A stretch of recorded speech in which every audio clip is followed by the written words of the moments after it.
no GPS, no rules, no shame. Just a funky little quad in a soul train frame.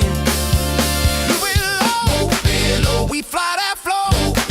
Spread that gap, no time to nap, no time to nap. Hit that roll, funk and control, bounce that wall, bounce that all. We fly it all, we fly it all.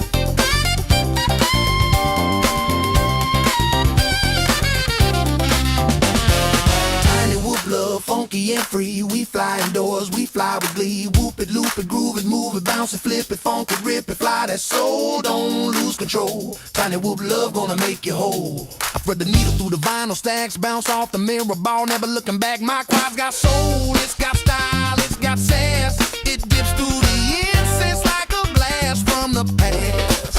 I'm flying figure eights through the lava lamp glow, dodging house plants like a funky pro. My whoops got rhythm, my sticks got heat. I'm the pilot of the party with the grooviest beat. I loop through the hallway, I dive by the broom. I'm the disco ghost in your living room. I hit that split, it's over grandma's chair. She just claps and says, boy, you got flair. I'm flying freestyle with a velvet touch. My quad so smooth it don't need a clutch. From the shag rug to the ceiling fan, I'm the funky little fly with a master plan. The curtains dancing on the breeze, freestyle funk in my living room with ease. Tiny whoop magic bumping every wall. I'm the James Brown of flight, can't stop at all.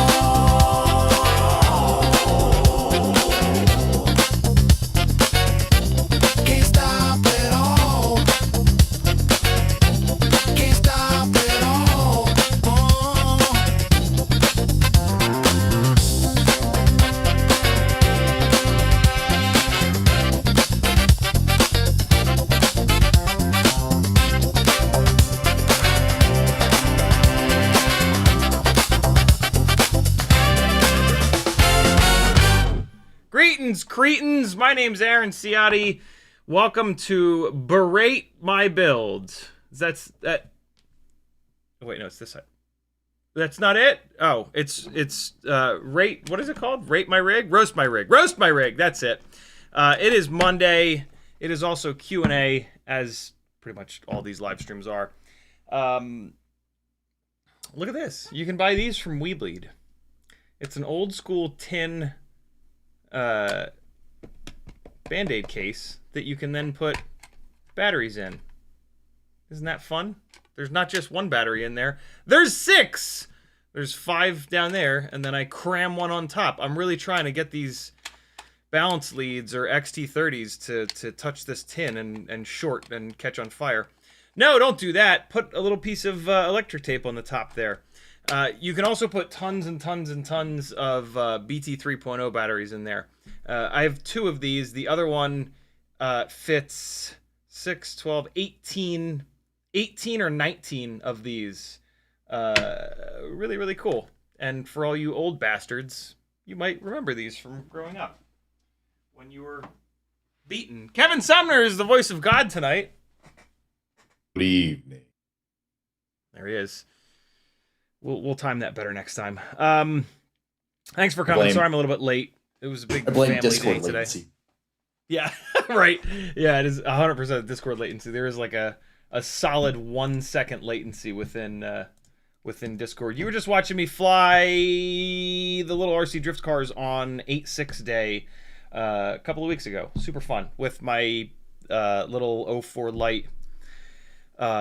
Very specifically built 65mm motor to motor, 1.2 inch prop, ultimate drift car, RC drift car chasing whoop. That's what I'm going to call it because that's my right.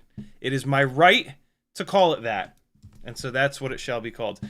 Yeah, over on my Discord, in the Patreon section, there is a text channel called Roast My Rig, which at some point I'll change the name to Berate My Build. and then I'll change the name to something else that has alliteration that makes me happy. Over on that text channel, you can post picture and specs. You can post whatever you want, but the picture and the parts list is what I'm interested in. I'll read through it. I'll let you know what I think, and you'll learn something, even if it's not your build. There is usually a somewhat words eluded him. There is usually a somewhat standardized setup of motor, prop, frame, battery voltage, all up weight, that just flies good for most people. And when a build is like considerably off from that sort of formula, there are some serious improvements that can be made. Some of these builds have been really dialed in. I can tell that some of you are paying attention, which is really, really cool. Because this whole thing started because I just wanted to share this knowledge. And yeah, it's been a hell of a ride. And so it's really cool to see so many like pretty well dialed in builds. But there are some that can use some help, and that's when I think we're all gonna learn a ton. I ain't gonna learn shit, but hopefully you'll learn something, because I'm the one trying to educate here. Although, you know what's funny? I actually do learn. Speaking of, Swiss Links posted a one of the builds that we took a look at last time. Here, hold on, let me pull it up real quick. Oh, come on, Discord, you rat bastard. There we go.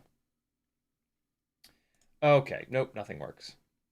Can you please turn off streamer mode? Oh my god. Hold on, I gotta restart Discord because I'm an old person and I don't know how to computer. He posted a build that was relatively like extreme. It was a 1S 3-inch toothpick build on 3-inch tri-blades. And in the process of kind of talking about it, I was mainly saying, like, this is... Oh, for Christ's sakes. Reconnect. Yep. Kevin should be back, hopefully now. Yeah. I figured a thing out. Yeah, pretty sort of extreme build. And when I was talking about it, I was kind of theorizing that it was like a sort of hardcore, long-range, keep it as quiet as possible sort of build. And then Swiss Links messaged me afterwards with an unlisted YouTube video of it flying around, ultra long-range, as quiet as possible, flying around this gorgeous city. And so I learned something. I learned that, like, yeah, how good that could actually fly. I was blown away at how well the 1202.5s did on a tri-blade 3-inch propeller. There were a bunch of moments where you could obviously see that the response time was not great, and it would kind of wobble around. But my god, like 98% of the time, the thing was flying really good. And sometimes these really extreme builds, if done well, fly fine. They don't fly great, but like when you do an extreme build like that, here it is. When you do an extreme build like this, to be absolutely as quiet as possible and get like between 8 and 10 minutes of runtime, you're prioritizing a couple of things. And so, yeah, sure, you're going to sacrifice a little bit of response, not a little bit in this case, you're going to sacrifice a chunk of response time. But if for 95+% of the battery, it's doing what you want it to do, and then every once in a while it wobbles around, who gives a shit? Sorta. I think that doing this build on 2S, you could keep it pretty much just as... What's interesting is, like, keeping a build like this on 1S guarantees that it's always quiet, because it's not going to make great power, and with power comes both responsibility and noise. And And so, yeah, like if you like going full throttle a lot, doing a build like this, even when you go full throttle, it's not going to scream and make a bunch of noise. And so there's a lot of different ways to do this whole FPV thing.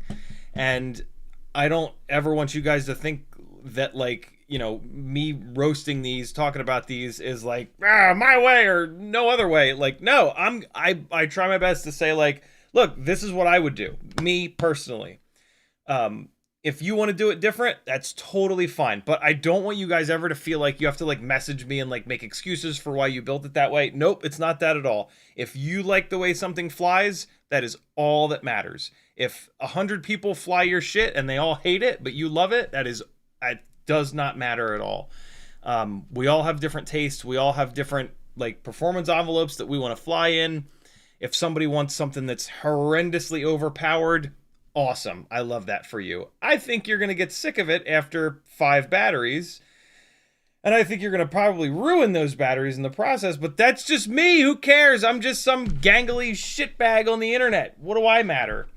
If you take my advice and you build it the way I would build it, it's going to be dialed. It's going to have not 10 minutes of runtime, but it's going to eat prop wash. It's going to be, like, razor sharp. And it's going to fly what I consider to be really good. I've flown more different builds than probably a big chunk of you combined. I've been around a long time. And so I have a really good idea of the performance that is possible from FPV builds of all different sizes, all different shapes. And so... And yeah, like for 90+% of people, a build that I think flies good, you're going to be like, wow, this flies really good. But there's always going to be that specific thing that maybe you want to do with a build that might not be what I consider flying. This would drive me crazy. This build would drive me crazy because it wouldn't have enough response time. The runtime would be too long. I don't want to fly for 10 minutes or 8 minutes. And you can't crash it. But that's not at all what SwissLynx is doing with this. He's flying this down into this big, beautiful, I'm just going to say European village, and being super covert, super silent, like flying up and down and getting, like, beautiful footage doing it. And so I absolutely love that. But again, I just want to remind you all that, like, I'm not, like, yeah, I'm not, please don't take anything that I say personal. And if you disagree with anything I say, don't tell me. I don't care. Like, it's okay. You're allowed to disagree with me. I love that you disagree with me. That is great. Just, you know, hopefully learn something.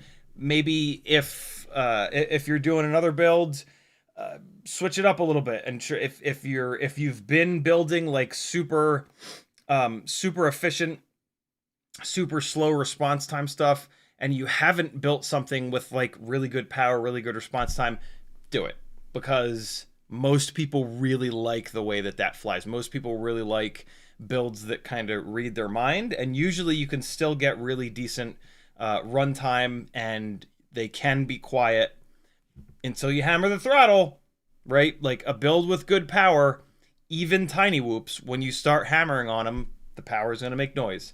And so, yeah, needing a build to be really, really, really quiet is, like, that requirement, unfortunately, fucks up a bunch of the other stuff about getting a build to fly good. And so if that's high on your list of things, then yeah, you're going to have to sacrifice quite a bit.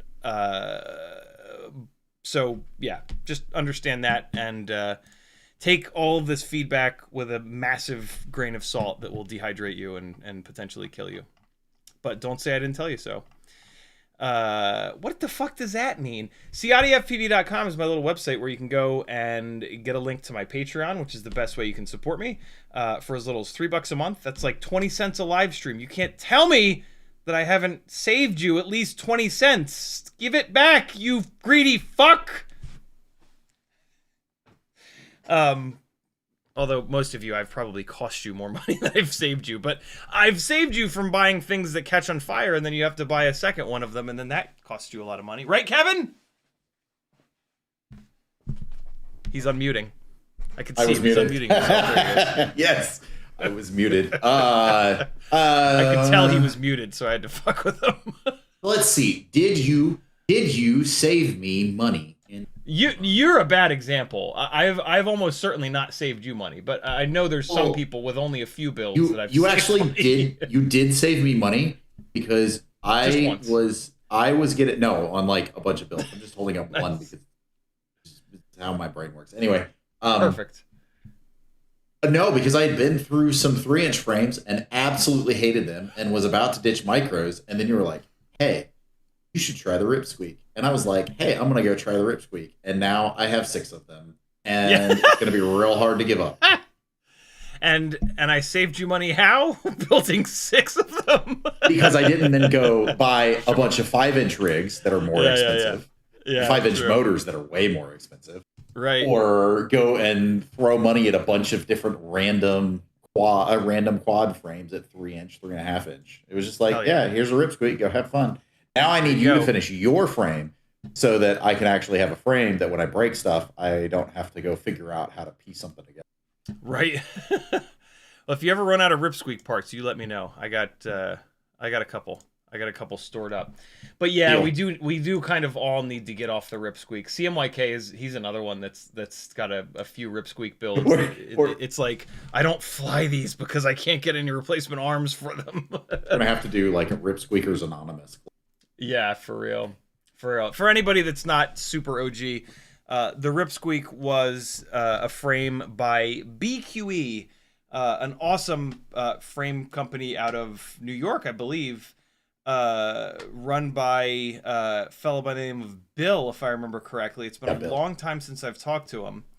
But yeah, it was a great company that, look, it's hard to sell shit, especially as like a small entity, and BQE was around for a long time, and then life got in the way, and they just sort of disappeared, and their 3-inch Rip Squeak frame was one of the first 3-inch frames that had an adjustable deck height, which used to be really important because like it used to be really hard to find micro components.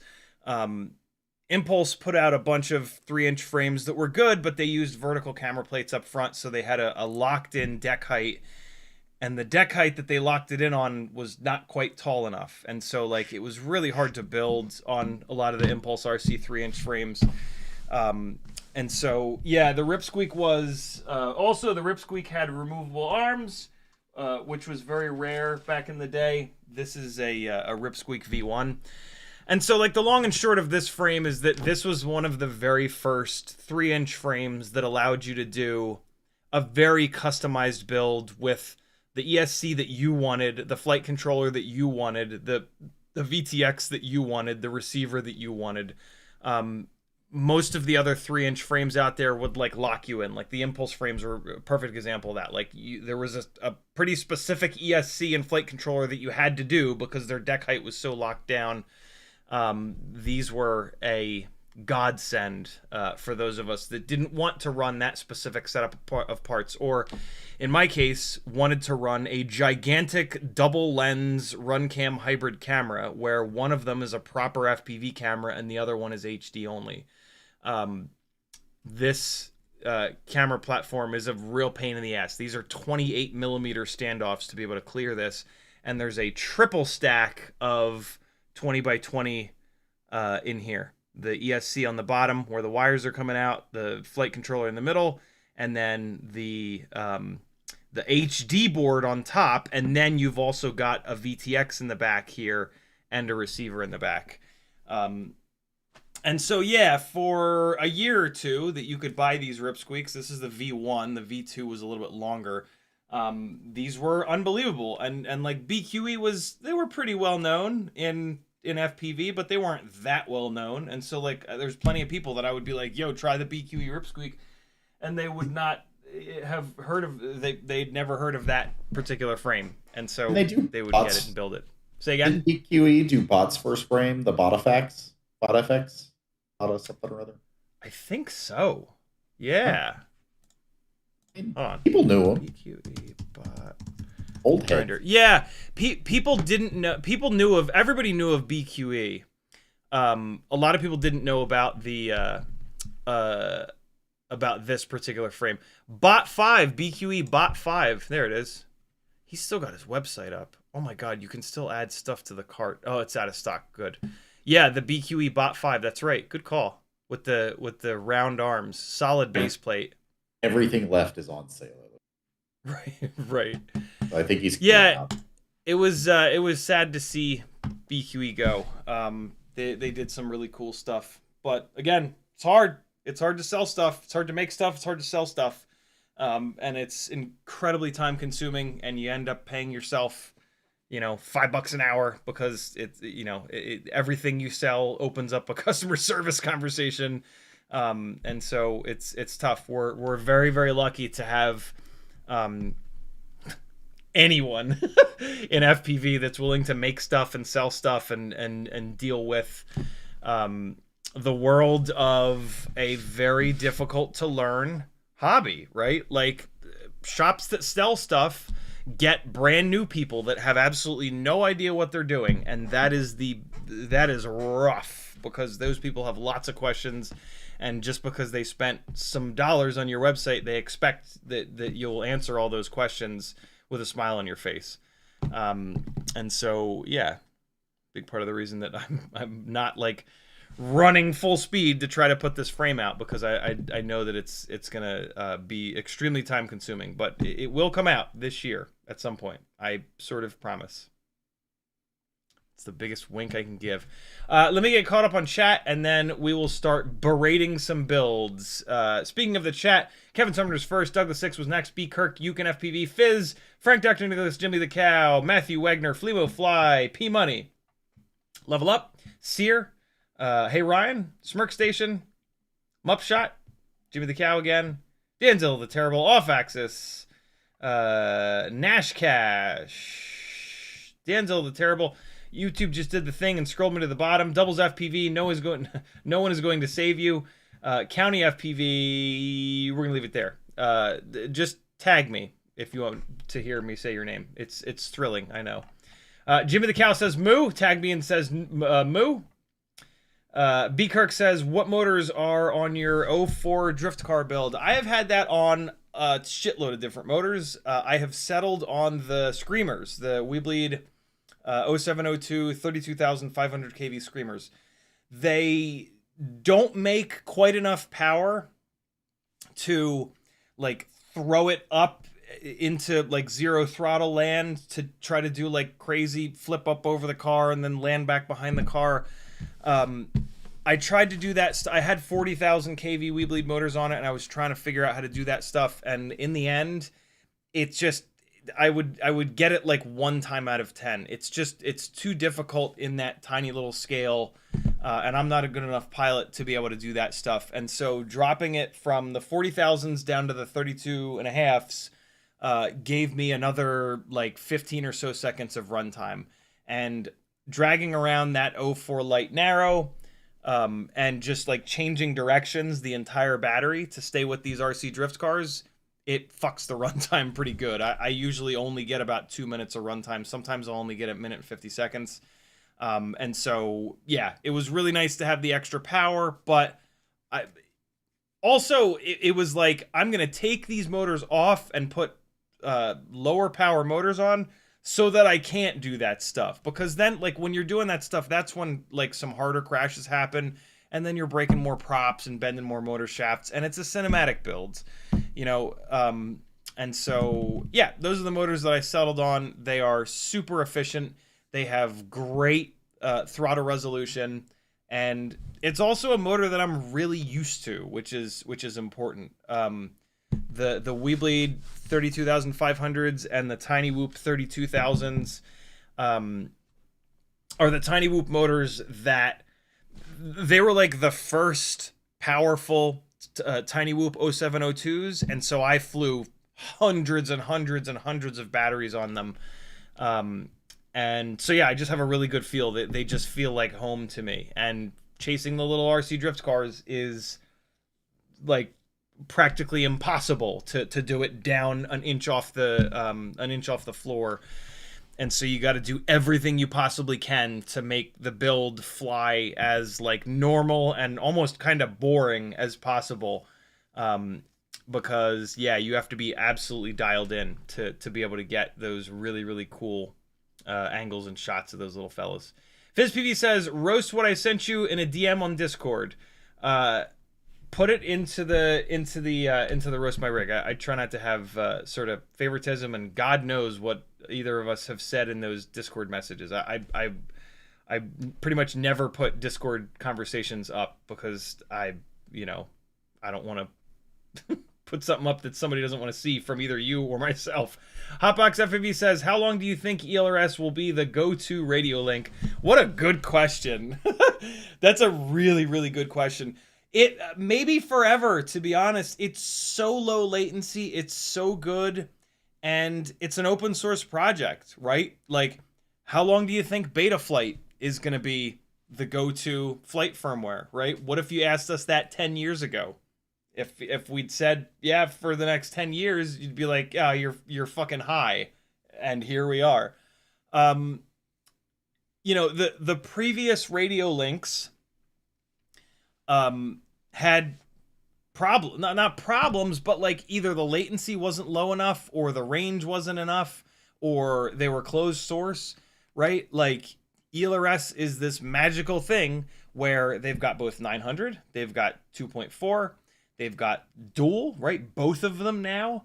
The latency is hilariously low. The packet sizes are really, really small, which is what helps with that. And so like, I have a funny feeling that it might stick around forever, and they're improving it, right? Like ELRS 4 just came out. They haven't just abandoned the project. I think the only way that we'll move on from ELRS is if the folks that are really doing the bulk of the work burn out, and bail on it, and it becomes. Although to be honest, it's so goddamn good that like I have my very first 5-inch build over here that's on FR Sky, and one of the cool things about flying a 15-year-old transmitter is that it has FR Sky built in, so I can fly that thing every once in a while, and I do. Maybe like once a year, I'll go out and fly it, and it's horrible. Like the FR Sky link is a joke. You fly behind like a house, and it just fail safes, right? And so like that had like that massive like limitation on range. ELRS just, yeah, I think it is so good, just like Betaflight kind of. I think that it's so good that it might just sort of be the standard. I don't see how someone else could come along and convince us all to buy a whole bunch of new hardware. Which is kind of the other thing too, right? It's an absolute pain in the ass to switch all of your Crossfire stuff over to ELRS. And I'm never doing that again. I don't even have it all moved over to ELRS yet. But one at a time, stuff gets moved from Crossfire over to ELRS. And it's been such a pain in the ass because like, still to this day, I'll grab a rig off the shelf, like, I'm gonna go fly this thing, and I get there, and I forget that it's on Crossfire, and I left my Crossfire module here, and I can't fly it. Like, it's just so annoying to have, and not to mention that we deal with this with video platforms, right? Like, at the same time, you bring that rig, and you're like, shit, I forgot it was analog. I only brought these other 3 fucking goggles that I have. Like, the different protocols in FPV are just so frustrating. It's really nice. We are super lucky that ELRS is this good, to the point where you're pretty safe in just saying, this is it, I'm going ELRS. Nobody is going to make the latency that much lower. I don't think anybody is going to be able to make the range that much better. And so, yeah, going all in on, I'm very jealous of folks that did not build an entire fleet of shit on FR Sky and then have to change it to Crossfire and now have to change it to ELRS. Like, people that have come in on ELRS, you're very, very lucky. Yeah, great question, Hotbox. Funny name, too. Nathan Adams says, CiottiFPV has saved me money, the time, and time with dumb products. Then I spent... then I spent that savings on meth. By meth, I mean whoops. Florence and I watched a little bit more Breaking Bad today, which is why I'm laughing extra hard at the meth comment. YouTube did the thing. Scroll me to the bottom. The next comment, tag me, is by YouTube did the thing. He says, morning from the UK. I'm here to do the thing. You did indeed. FistPV says, at the bottom of it, check it. We're getting there. We're getting there. Speaking of, I'm caught up on chat. Let's dig in. Discord, coming on over here, and hold on. Come on. Get in there. Okay, there we go. And where the hell is it? Roast my rig. There's...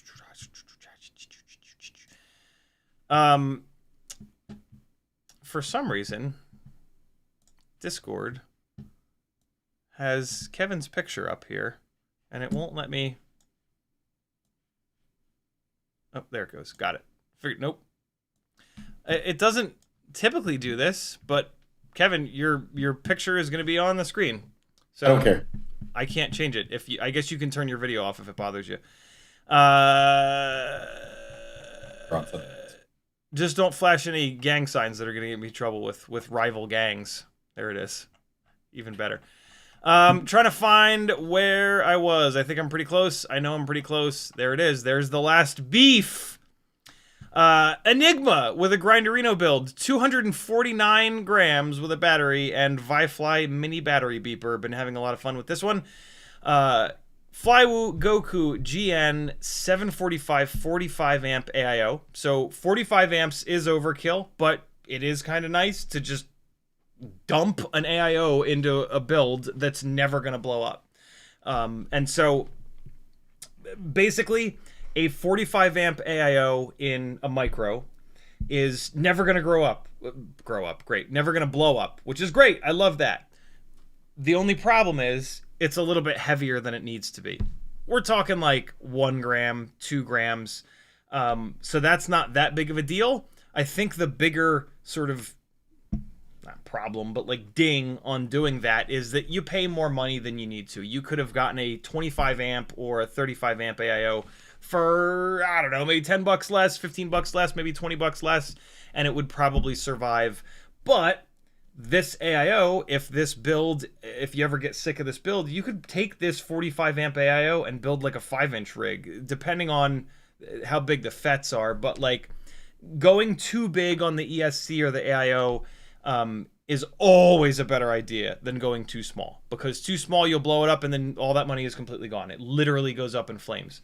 And so yeah, motors VCI 1605 3650 kV, VTX TBS Nano receiver, Radiomaster RP1, props Gemfan 3630,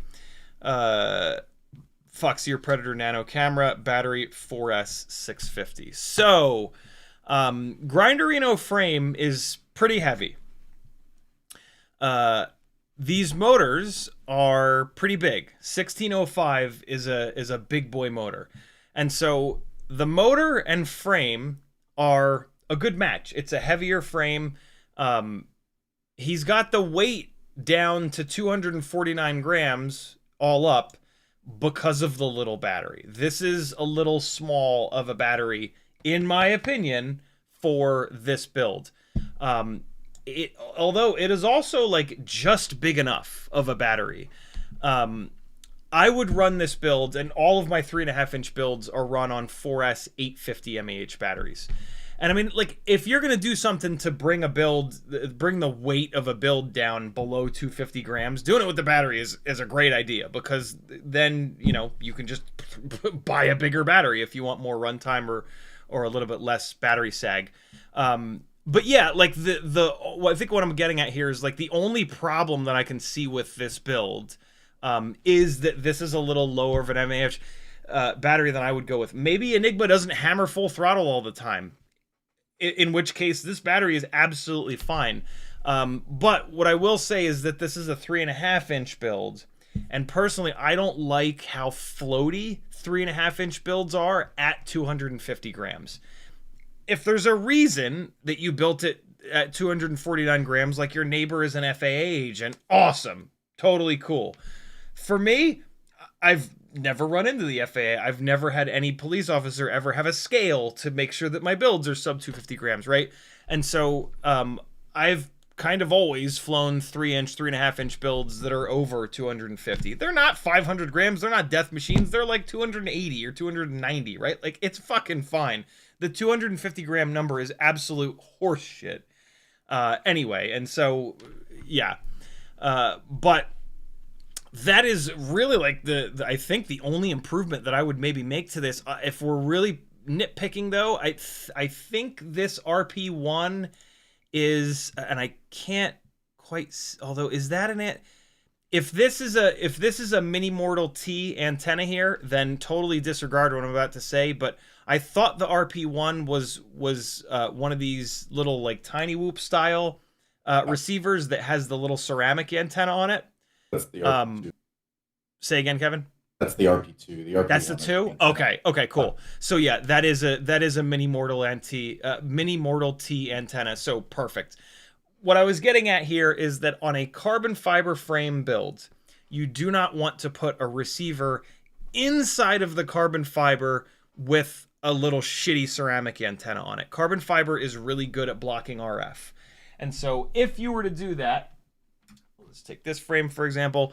So like if you put a receiver with a ceramic antenna back here in the rear on the inside of this frame, and you were flying around far away from yourself and you did that, you would probably fail safe. This carbon fiber top plate with a battery on it would almost certainly block all of the RF trying to get to the receiver in here.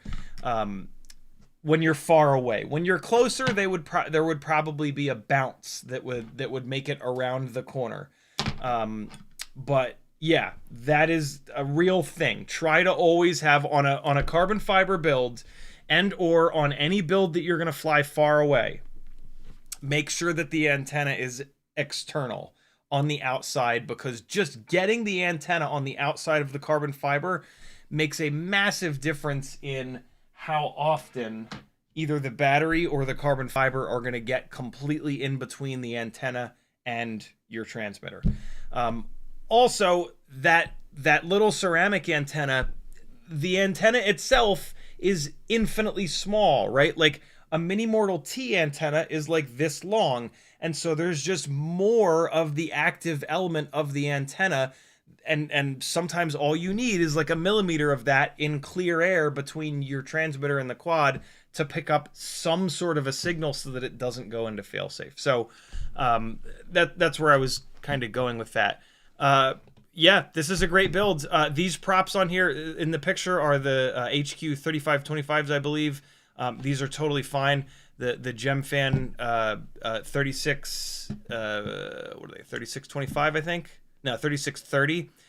They're really good too. I wish they would make the M5 motor shaft versions of them again. But yeah, these are two of the best 3.5-inch propellers. The TBS Nano is a great VTX. Foxeer Predator Micro is a great camera. This is a super solid build. There's probably a whole bunch of top plate in view, which is why I moved away from the Grinderino frame. It just drives me insane. You can try to find TPU camera loops that push the camera farther forward to get rid of that, but it's really hard to get rid of on this frame because this angle here, this is angled in the wrong direction, in my opinion. You want this top plate to be angled in this direction because that's what the field of view of the camera does. You know, this looks very cool, don't get me wrong, and this probably protects the camera maybe a little bit better. Maybe not, though, because if you angled it in the other direction, this point would just be out here. But yeah, for most people, I'll bet, having top plate in view doesn't bother them because you're just flying for fun. I'm the weirdo that tries to have a completely clean camera view all the time. So yeah, Enigma, fucking awesome build, brother. You got the beef. You've been beefed.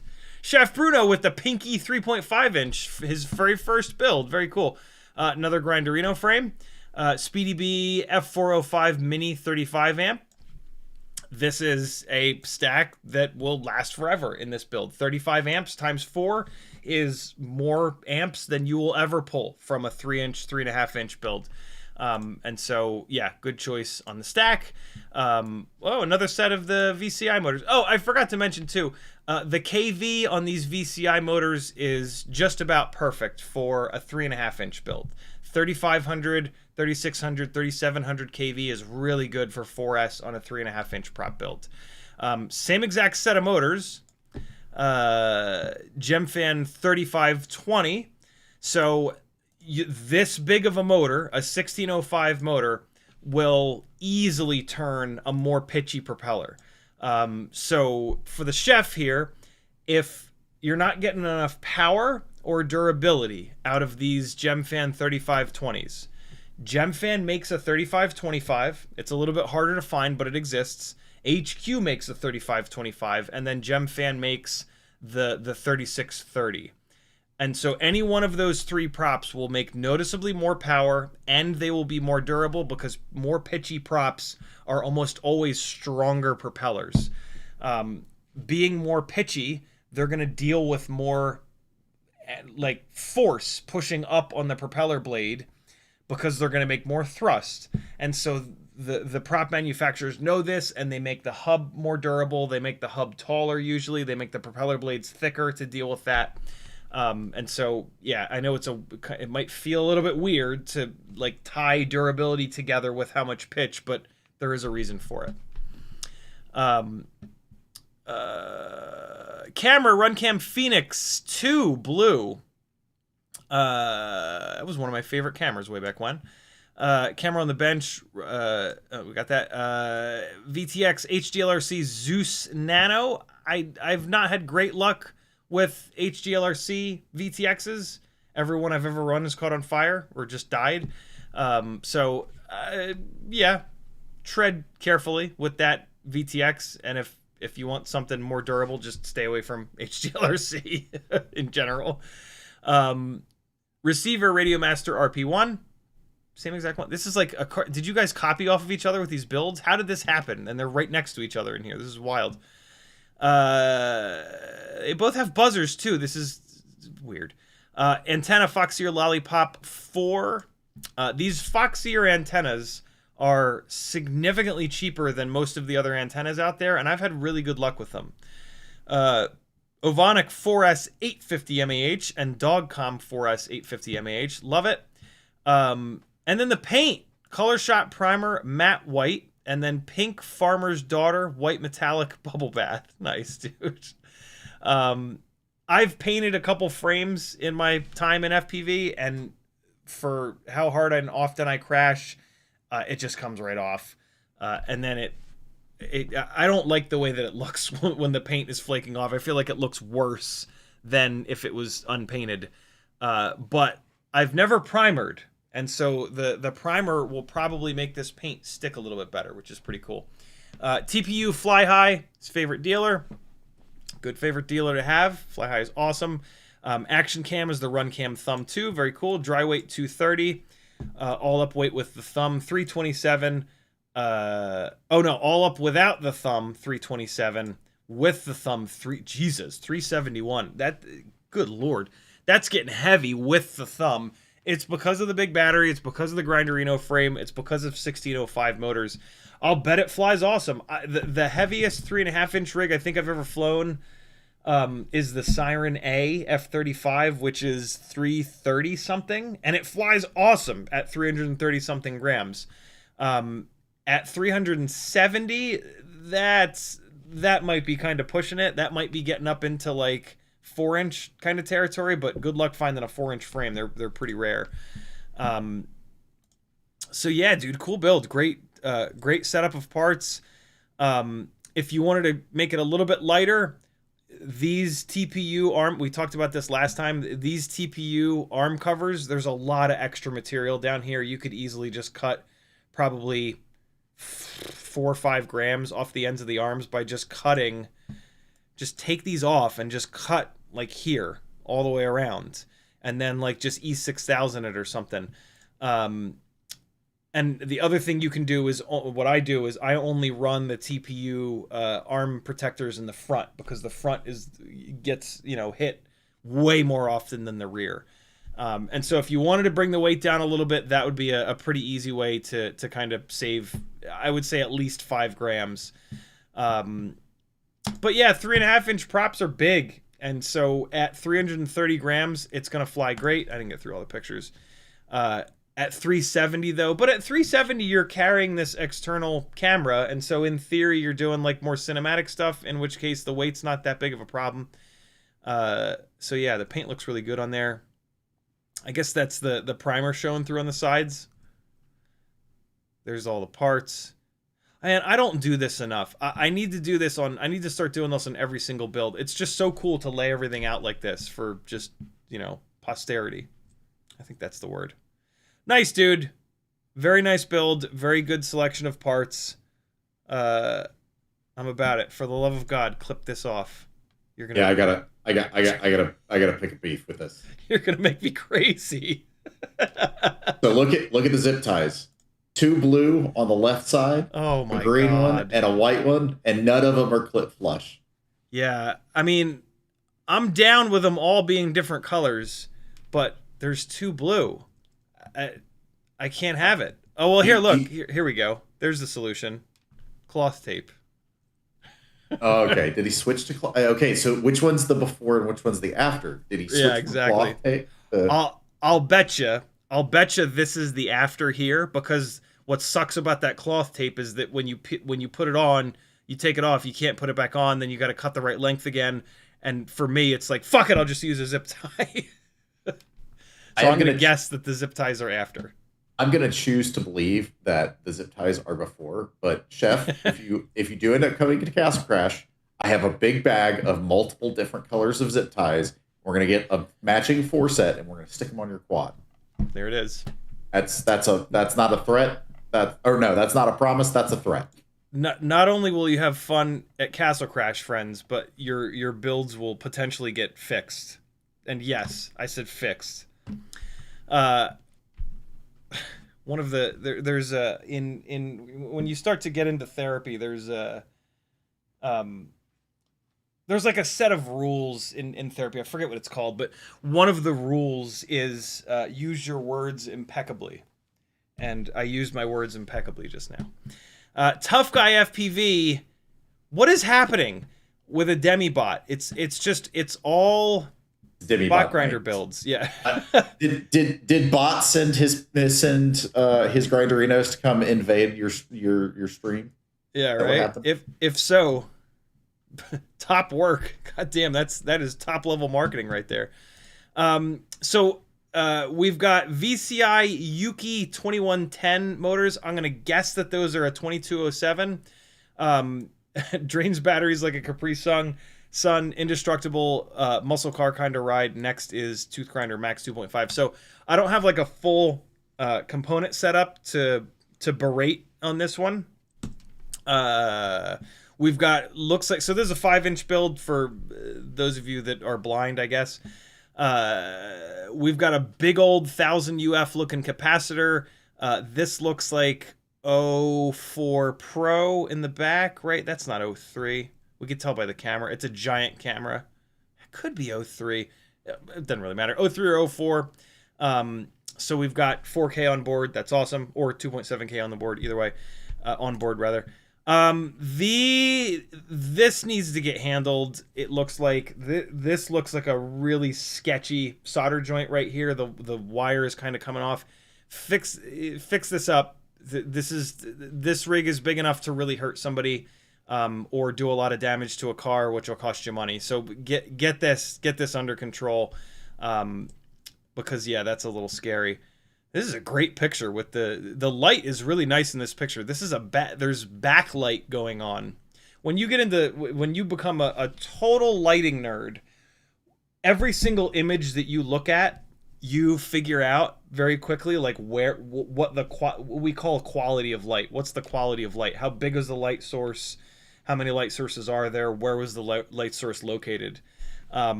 This picture looks really nice because it is backlit. There's a very strong light behind and up high on this picture. And so this, on this amp, it makes this amp look really cool because of this texture. You've got this really cool texture here, and then you've got this like brushed aluminum texture, and this is a direct reflection. There's a direct bounce, a straight line between the light source and this, and that's why this image looks so good. By the way, it makes the amp look really good. The quad is a little bit in shadow in the front here, but yeah, there you go. There's some lighting nerdery that you didn't ask for, or probably don't care about, but you're gonna have to listen to it because I gotta talk for 2 fucking hours tonight. And sometimes it's about me, okay? Sometimes it can be about other people, you selfish fucks.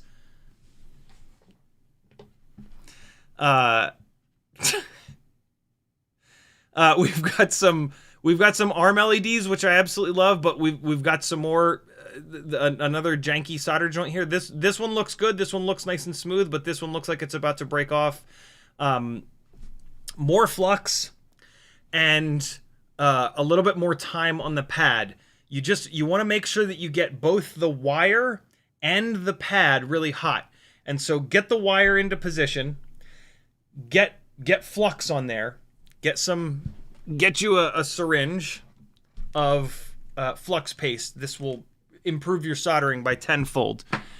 Get the wire on there. Get the soldering iron down on top of the wire. Wait for all of the solder on the tip of the wire to go to flow and become liquid, and then wait for all of the solder on the pad to flow and go fully liquid. At that point, it's going to be one big liquid bastard going between the pad and up over the wire, and then you can pull the tip of the soldering iron and keep that shit still. Keep the wire super still. And then when it turns back into a solid, it'll be nice and smooth.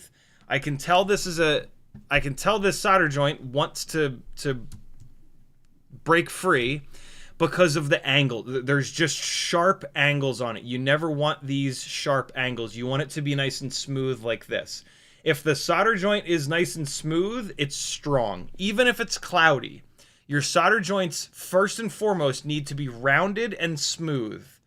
That is job number one. If you can also get them to be shiny, bonus.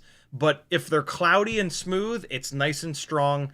If they're all craggy like this, there's a really good chance it's a cold solder joint and it's about to fall off. This one is not quite as bad, but this one kind of jumps out at me. These look okay. I can see the solder is kind of stepping between the pad and the wire, which is not great, but there's enough solder on these. What you really don't want... I'm not even sharing the right screen, am I? Let's find out. No, I was. Look at me. What you don't want is the wire to be like this, and then the solder goes under the wire and then hits the pad. It needs to be... The solder needs to come off the pad up over the wire. That's what... When I say like smooth and rounded, that's where it needs to be rounded.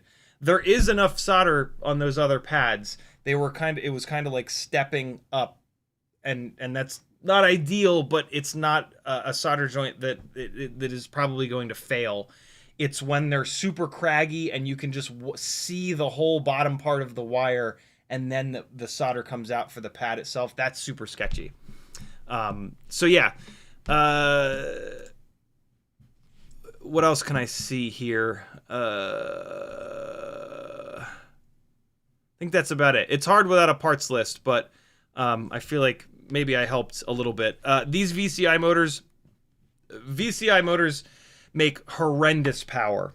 The one thing that most VCI motors tend to struggle a little bit with is efficiency, and so it is not surprising at all that Tough Guy says that it sucks packs dry like Capri Sun. And so if you wanted more efficiency, more runtime, moving to like an RC and power motor, for example, even an RC and power motor that has a similar amount of power is probably going to be a little bit more efficient. But to be honest, these are 2110 kV is crazy. That is a crazy amount of kV. And so if you want more efficiency, you would also want to go to a lower kV. 1800, 1900 kV is still tons of power, and it's going to be way, way, way less hard on your batteries. Yuki is a racer, and so these are a hardcore racer motor, and I don't think in the 5-inch world they struggle for efficiency like Tiny Whoop racing pilots do. And so yeah, with a racing with a motor sponsored by a racing pilot, it's going to certainly make tons of power, but not give you great gas mileage. Other than that, looks like a good build, brother. You're doing double battery straps. I love it. I would, God. Flip back to the side view. Mm-hmm. Okay. So first thing, that antenna holder. There's a crack in it. Also, I unless there is a specific reason why you're covering those antennas, you really want to change out that print or potentially crop it for a shorter one, because TPU is not completely RF transparent. Lose some light. Other thing is, you might have to zoom way in on that T antenna. There is no zip tie holding that back T antenna in. You need to zip tie that thing, sir. Oh yeah, otherwise you're gonna lose it. Good call. Yeah, those Immortal. I'm looking for zip ties on another image. Yeah, those T antennas love to get up in the props, and that's a bad day. Although this might be a 2.4, a little shorty, so it might not even reach the props. But yeah, no reason not throw a zip tie in there. The only reason to do an antenna mount like this is if you want to protect the shit out of the antennas, which I kind of get, because these are probably the DJI antennas, but yeah, this hurts range, and so and it's also heavy. This is a really heavy antenna mount. So if you wanted to lighten this thing up, you could just cut. You could just cut right here and then around there, and then just remove this whole top part. If this is an ultra basher build, okay, I get it. You're probably not going to be pushing range with it, so the loss of range is not going to matter. But yeah, this is certainly scary. You could just melt this back together, take the antennas out of here, take this 3D print off, and just put it the way that it needs to be, and hit this little area with a lighter, and it'll heal back together, and you could probably run this thing for 1,000 million more batteries. But yeah, good call on this. I did not notice that. Get a little zip. This is actually a nice print. It's got a little hole for a zip tie, and then little notches for it. Just wrap it right around there. Away you'll go. Very cool, tough guy. Good build. This build has some serious power. Although these peanut butter and jelly props are fairly low pitch, but you're mixing low pitch props with crazy kV motors, so I'm sure it still makes a lot of power. If you're the thing I would worry about with these peanut butter and jelly props is that they're so low pitch that they're a little bit fragile, and so if every couple of crashes you're not able to take back off because the propeller blades are bent so much that they're hitting the arm, it's these propellers. These are very low pitch propellers. These are not basher approved propellers, and a lot of the rest of this build looks very bashery. So yeah, go with a heavier and or more pitchy propeller, and you'll get a lot more durability out of them. You'll get a lot more crashes before you have to bend the props back. That's about all the feedback I can give without a proper parts list. Good looking build though, brother. Just fix those solder joints first. Get some flux on them. It's called reflowing. When you have a solder joint that's there, but it's not good enough, you reflow it, and you'll make those a lot stronger. Radio Simeon with a brand new build, copy of their favorite park flyer, which they lost in a wheat field during the eclipse. Flying the eclipse is pretty cool though. So I mean, I guess if you're gonna lose it, you might as well lose it while flying something interesting. Flywoo 25 frame has been slammed down to 18mm standoffs, so the battery can be top mounted. See, this is what I want to see. I have this frame, and my plan is to top mount the battery. I'm curious though, what did you have to, oh, you're running an analog camera in there. Interesting. Did you have, it sounds like you had to reduce the deck height in order to top mount the battery, but why? Would be my question. My concern about top mounting the battery on this is that the frame basically like asks you to mount the O4 air unit to the top plate, and then you have to like run your battery strap around the damn thing, which is a bad idea. I'm hoping that I can just put spacers, space the O4 air unit down a little bit, and then I can run the battery strap in between the top plate and it. That's my current plan. But I'm super curious as to why it sounds like you had to go with the small standoffs in order to top mount the battery. My hunch is that with the taller standoffs, the battery would be really high and the center of gravity would be really high. That's my hunch, because there's nothing that I've noticed about that frame that would lead me to believe I have to drive. There's just nothing in general that would lead me to believe that I would have to ever lower a top plate to put a top mount battery on there. But yeah, if you're in the chat, tag me and let me know. That's interesting. This is a frame with, so here's what I'll say. The only reason that I would recommend somebody run this frame is to take advantage of the fact that the camera cage in the front here is mounted on these rubber grommets. And so the only time I would recommend this frame would be if someone is specifically looking to do an O3 or O4 build and they absolutely cannot have any jello.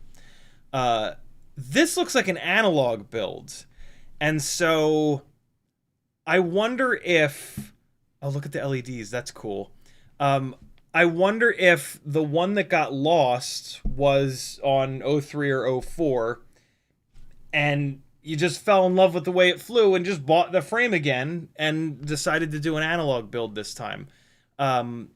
If that's the case, more power to you. But in fairness, you could go to a frame with, my concern with having the camera mounted on these rubber grommets is that if you crash this thing really hard, those rubber grommets can rip and then your camera can go ejecting out the front, in which case you can't fly it. Maybe it blows up the camera. Maybe it rips the pads off wherever the hell the camera is soldered to, right? And so, yeah, I would only really recommend, like, this soft-mounted camera setup is doing nothing for this analog camera. I mean, I guess you could argue that, like, if the props get all bent up, then the analog feed won't have jello. But if your analog feed has jello, I kind of want to know about it so that I can figure out why it has jello, right? The props are banged up, the motors are banged up, and then you fix the problem. And so, yeah, having this frame is fairly specific for HD. Building this out as analog, to me, is a little confusing. Maybe this is there. Where's the spec list? Is this a? Am I talking about out of my ass? Is this an HD camera? It is. Great. Walks in the Avatar HD Mini. So it is an HD. It does have an HD camera on it. So I guess that's why this frame was chosen. Fair enough. HD camera systems have issues with jello. And so that's actually not a terrible idea. But I'm glad we talked through that, because this is a frame that somebody might just randomly be like, oh, cool, that's a frame that I want, and put analog in it. Don't put analog in this frame. Put analog into any other frame that doesn't have a soft-mounted camera solution. Camera mounting setup up front. So let's dive into the specs here. Firefly 25 frame, Goku 45 amp AIO. Again, same as last time. That is an overkill of an AIO, but it's an AIO that you could repurpose into a build with way bigger, more powerful motors, and that's totally fine. But in fairness, you're dragging around 2 to 4 to 5 extra grams in that AIO, and you paid a little bit more than you needed to for that AIO for this very specific build. Motors are RCN Power 1203 8000s. That's a really good motor choice. I'm having really good luck with 1203 7000s on a 3S build. Looks like this is also 3S. Awesome. So great motor selection. Props are the Gemfan 2520s. These are some of the best ones. The HQs are the HQ 2520 or 2525s are a tiny little bit better balanced, but these Gemfans are well balanced enough, and they're easier to get to find in stock. VTX and camera, Walk Snail Avatar HD Mini. I wish I'd read that before. Radio Master ELRS, great. Battery 3S 530. Who makes a 530? Oh my god, GNB does. I didn't know that. An old GNB. Is it 530? Yeah. Interesting. Good battery choice. Kind of a perfect battery choice for this weight of build. This Firefly 25 frame is significantly heavier than what we've been talking about a lot this year, which are like the Caillou Minis and the sub 250Gs. And so it makes sense to have a bigger battery on here. So yeah, the smallest battery that I would go with on a build like this would be a 3S 450, a 3S 550, or even a 650 would be a great choice on here as well. The LED setup is really cool. These look like those gapless LEDs, and look at this. The wires for the LEDs look like they're E6000 down. That's really clever. That's a really good idea, actually, to keep these flat on the base plate. I never thought of doing that. We've got a little capacitor on here. You probably don't need that, but they never hurt, and so good on you for throwing it on there. Clean looking build. What's that? What are these little white things? I'm curious. I don't recognize those. Is that just for style? This is the battery strap that the frame comes with. Look at this little. Is this a purple Rush Cherry antenna? I've never seen that. Got some purple standoffs going on to match the motors. I like that. 97 point, yeah, so there you go. 97.34 grams dry, a little bit heavier than these Caillou mini builds. But on a 2.5-inch propeller, this will fly great. Like 2.5-inch props are fairly big. These 2.5-inch builds can be heavy. These can be all the way up to like 200 grams and still fly really good. So this weight is absolutely fine. LEDs looking all fly. And then, nice. I like what you did here. This is one of the things I really like about this frame, is that the whole video system sits on the top plate. And then you can, if you're slick, you can put it on a plug header. Well, if you're slick and if you have the right AIO for it, you can have your video system live on this top plate with a plug header that you just plug in, and it makes serviceability a dream. And so, yeah, really, really nice build. Good part selection, good clean building. I dig it. Very, very cool, Radio Simian. Wakester with a Flywoo Explorer LR4 Goku Nano 20 amp stack. So now we're going the opposite side. We've got a 4-inch build with a 20 amp stack. But 20 times 4 is 80. And like, yes, a 4-inch build is getting close to a 5-inch build, and there are plenty of 5-inch builds that'll pull more than 80 amps. But this is a long-range 4-inch build, probably with itty-bitty motors. HappyModel 1404 2750 kV motors. And so this 20 amp ESC will be absolutely fine with these 1404 motors. They're also a low kV 1404 motor, which is going to pair well with gigantic 4-inch propellers. Walk Snail Moonlight, that's pretty cool. A low light camera on a really quiet long range rig, that's got to be fun. Vi-Fly Finder Mini, long range stuff. HDLRC M100 Pro GPS. Ended up moving the GPS to the front, was getting bad reception in the back. So, yeah. Somewhat extreme long-range build here. A 1404 motor on a 4-inch propeller is going to struggle in terms of response time. But what I can see in the last picture is that it's 4-inch bi-blades. And so a 4-inch bi-blade is going to weigh and be about as draggy as like a 3-inch or 3.5-inch tri-blade. And 1404 motors pair really well with 3-inch tri-blades. They start to struggle a little bit on 3.5-inch tri-blades. And so, like, yeah, I mean, this is extreme also because of the frame. This Flywoo Explorer frame is not going to survive many crashes. And when you have a frame that's going to blow up every time you crash it, that's a long-range build for the most part, right? Or like a cruising build.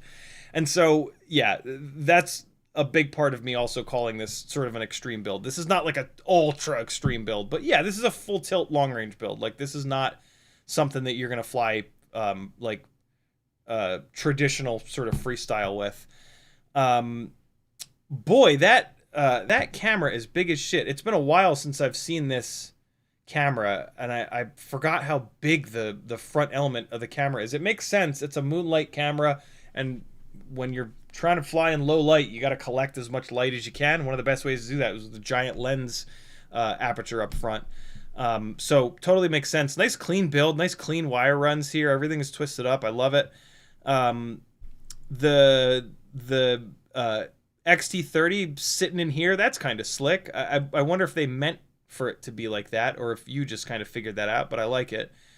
I'm not a big long, look at how little this ESC is. Good God. Itty bitty little fets on it. And look at the distance between the fets. That's I think that's the ESC and or stack that's like meant for this build. Because it looks like it fits perfectly in there. So that's pretty slick. Yeah. Good looking build. Nice and neat. Tidy.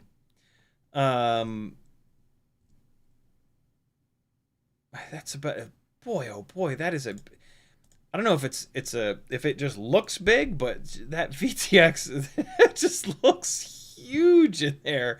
But I mean, these are probably 20 by 20 mounting holes, so it's no, they're not. Those are 20. This is 20 by 20 here, so these are 25. So yeah, that VTX is big. That is a big brick. But once the top plate is on, no, it's still a big brick. Jesus, walk snail. Yeah, is a massive VTX. But yeah, good looking build, man. Here's what I will say.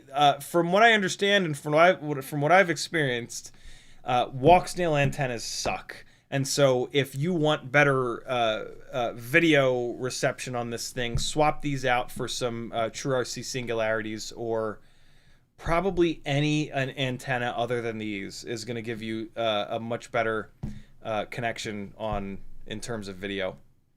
The other thing is that HappyModel motors they're okay, but you'll probably get better performance with almost any other motor. RC and Power is like such an easy, all their motors are awesome. And so if you were looking to improve the performance of this thing, I'll bet you going to a set of RC and Power motors would get you a better balanced motor for less jello and just better flight performance in general. More power and or better efficiency, maybe even both. The big problem that I've seen with HappyModel motors is that they're not very durable. For a long-range rig, who cares? But what does matter is the balance of the motor. And so, yeah, moving away from a HappyModel motor onto a more premium motor is almost certainly going to get you a better balanced motor. And then you can push the PIDs farther, and or you'll just get more runtime because you'll have less vibrations that the PID loop is trying to deal with. And so there's at least a couple of things, but, you know, this is a super clean looking build, and it probably flies awesome. Drewson says one's just a 75 and a 65 frame, and one's a 4-in-1 with 802 BBs. So we've only got the picture to go off of. This looks like the old school BetaFPV AIO. But I didn't think it had a VTX built in. It must, because I can see the O.R.T. You got a purple O.R.T. antenna. I love that. You got it on both of them. Yeah, this is this is tough because I'm just kind of going off what I'm looking at. The BB's motors, they're okay. They're 802s. So on a 1.2 inch prop build like this, it's a little too big of a motor. If you went to a 702, you'd get better performance. Take these BBs and put them onto a 75 millimeter frame. You'll like it. You'll like them a lot better. You've got the HQ ultralight props, my favorites. This looks like on the bottom here, this looks like it might be one of the previous generation Air 65 matrices, which flew great until the AIO inevitably dies. So yeah, enjoy it while it lasts. The new matrix, I would love to say, is a lot better, but it's not that much better. It's definitely a little bit better. Yeah, not a whole lot that I can kind of comment on because I don't know what these motors are down here. They look like this hub design looks like it might be a BetaFPV motor, but I don't know anything else about it. This looks like it might be a CO3 camera, which is great. I can't quite tell what this camera is. So yeah, that's about all I can give you, Drewson. Andrew with a Meteor. I've been forgetting to beef these. Hold on, let me beef them. We're beefing. All right, there we go. We're beefed. Andrew with a Meteor 75 Pro frame build. Air V2 canopy with a CO3. Love it. Matrix 2, 5-in-1. Kind of love it. Wish they'd put the gyro in a different spot, but it's still really good. 804s? What are you doing? You better have just had these motors. 804 is a motor that is extremely tall. And there aren't many 804s. These might be the only 804s made. These are made by Newbie Drone. And they're also a little bit low on the KV. Did he say what KV they are? 25,000. Well, they're really? I don't realize they're that. I thought they were lower than that. Okay. Yeah, these are interesting motors. They're way too heavy and they're way too tall, though, in the end of the day. At the end of the day. I got a set of these motors when Newbie Drone sent me their Acro B V4, and I was actually pretty surprised at how much power they made, but they didn't make nearly enough. Like, for a motor that's this big and heavy, it should make, like, light the world on fire power, and they don't. And so, if you had these motors floating around and you went with them, I get it, but you can get a lot more performance out of a smaller motor. This is basically too much motor for a build like this. These motors would be better off on like a 2-inch setup, but on a 2-inch setup, you'd run into issues with these motors overheating. Also, they only have a 1mm motor shaft, and they're heavy. And so crashing this rig, this is going to be a heavy build. It's going to hit really hard, and it's going to bend these motor shafts in no time. So yeah, these 804s are an admittedly interesting motor from Newbie Drone, but the 1mm motor shaft means you don't want to run them on a big heavy build. And then how tall they are and how heavy they are means you don't want to run them on a small build. So they're sort of stuck in between. Love the camera, love the canopy, love the AIO. The 20 amp FETs are going to be working on these motors, but good choice matching up this big of a motor with 20 amp FETs. That was a smart thing to do for sure. Yeah, battery drains. Wow, 680 mAh battery is gone in 2.5 minutes. Yeah. So that's the motors. You could go to. What's the frame here? This is a 75 Pro frame, so we are on 1.8 inch props. You could go all the way down to like an 1102 motor that would probably shave damn near 10 grams off this build, and you would make either the same or more power. Although you wouldn't be able to find them in 25,000 kV. There are motors that will make just as much power as these. Christ, you might be able to go to like an 802, like the RC Power 802 that I think is 24, 25, 26,000 kV and make almost the same amount of power, but with even less weight than an 1102. So this build, the motors are kind of holding you back. Although the Propellers are also holding you back a little bit. These old school Gemfan 45mm tri-blade props are heavy, not very durable. The blades bend at the hub really easily, and they're not very well balanced. So these propellers are holding you back as well. Gemfan, if you're dead set on sticking with this frame, also the V2 version of this frame is better. It's lighter, it's got thinner ducts, and so if you want this thing to fly better, just change everything. No, leave the camera, leave the canopy, leave the AIO, which is 70% of the build, right?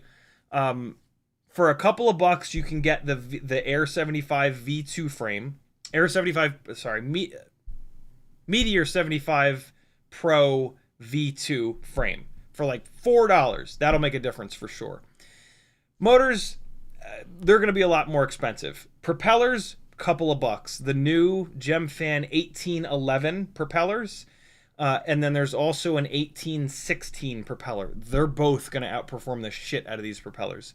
So for like 10 bucks, you can swap the frame and the propellers, and that'll make a noticeable difference in this build.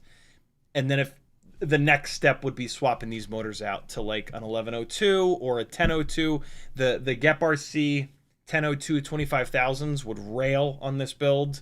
The new BetaFPV 1102 21,000 kV would also be great on this build. And so, yeah, there you go. Frame and props are your cheap upgrades. It'll absolutely make a difference.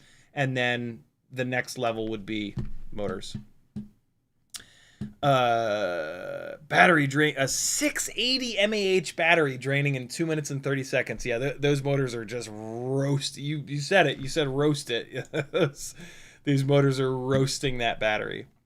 For those of you that haven't heard me go on a motor rant, the reason why those motors are roasting those batteries is that they are too tall. Motors are sized by their width and their height.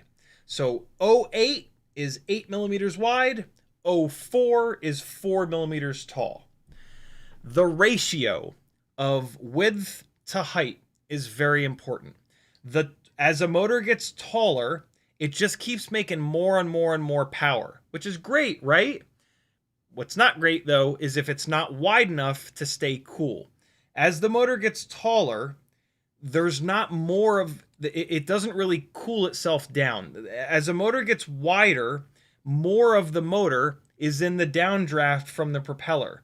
And so when a motor gets wider, it makes a little bit more power, but it stays a lot cooler. And magnets don't like being hot.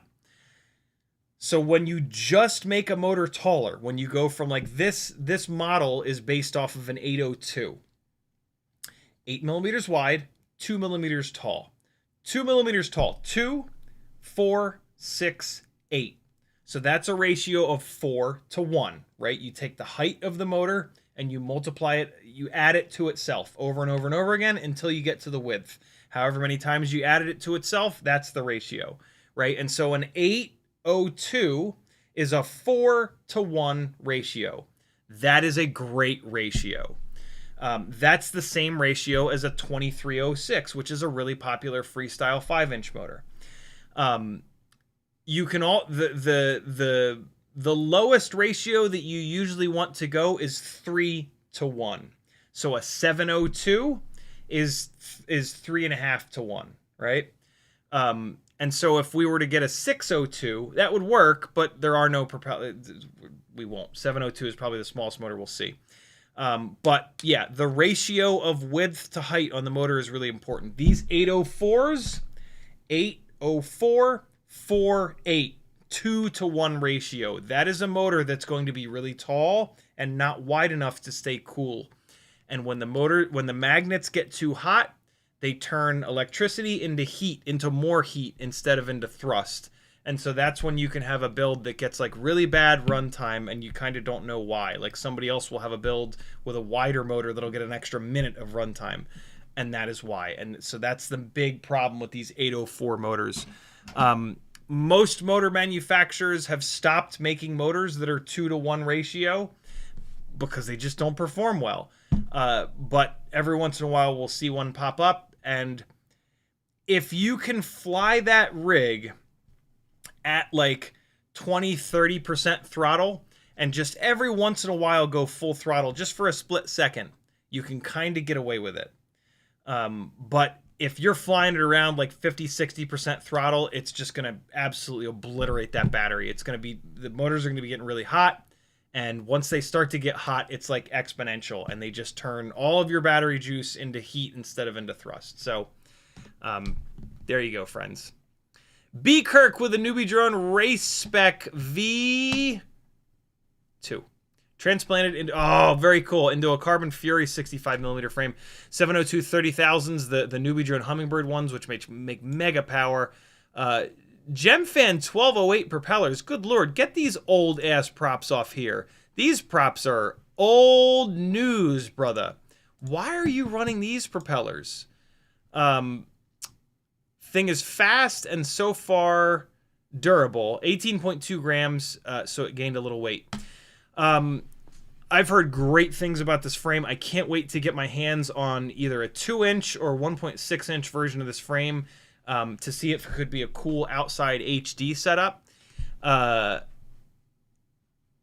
mean, this is just a newbie drone Hummingbird race spec V2 build, frame transplanted, and it's frame transplanted into a really nice frame. And so, like, this build is awesome, but these propellers suck. These are old, out of balance, way too heavy, not pitchy enough propellers. Get this thing onto any of the modern propellers, and it'll perform way better. If you want to stick with Gemfan, the 1219S's or the new 1207s are going to be better balanced and a lot lighter. Over on the HQ side of the world, the 1.2 by 0.9 by 3s are my favorites. There's also now the 1.2 by 1 by 3s, which are great. And then there's they call them the 35mm ultralight props. What they are is 1.2 by 1.1 by 3. They're fantastic as well. All 6 of those propellers that I just mentioned will super outperform these old Gemfan 1208s. These 1208s, they're propellers, but that's about all they are. They're just old propellers. Have come a long way in the last 5 years, and so yeah, that's the one thing hurting this. Other than that, this is an awesome build. Sadistic Rigger with a Caillou Mini. Yeah. Let's see. JHEMCU. Whoa, 40 amp AIO. Another, like, what, 40 amp AIO, friends. That is 100. That will take 160 amps. Big AIO. Way too big. But, again, if you get sick of this build, you could put that into a 5-inch rig and it'll probably be fine. So, is what it is, but that's an AIO that's a little too heavy, like we've been talking about. RP2 ELRS receiver also had this left over. Oh, you had that AIO. See? Perfect. Had it left over from something else. Good deal. Don't remember the brand of VTX, but it's analog. HDLRC 1202.5, 11,000 kV motors. Gemfan 2520 props. Caddx Ant camera. 2S yellow 380 GNBs, 2 to 3 minute flight time. Favorite quad by far. Been flying, 10 to 30 batteries a day with this thing. 75% throttle limit, and it's still a rocket. So,